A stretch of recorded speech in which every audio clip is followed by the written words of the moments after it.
এয়া মই নৰসিংহ পাতেদি মাছৰ জোল বনাবৰ বাবে মই লৈছোঁ মাছ আৰু এয়া নহৰু আদাৰ পেষ্ট আৰু নৰসিংহখিনি পেষ্ট কৰি লৈছোঁ। তাৰপিছত মই এয়া আলুখিনি ভাজি আছোঁ। আলুখিনি ভজাৰ পিছত এয়া পিঁয়াজ ভাজি আছোঁ।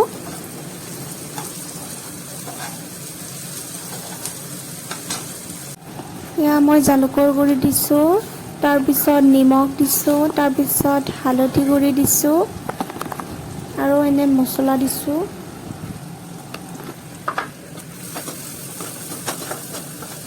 তাৰপিছত ইয়াতে মই আদা নহৰুৰ পেষ্টখিনি দিছোঁ।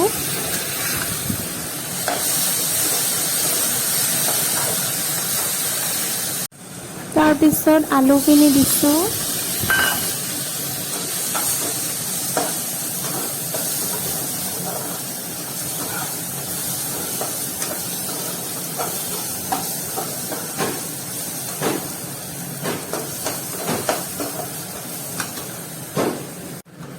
তাৰপিছত নৰসিংহৰ পেষ্টখিনি দিছোঁ।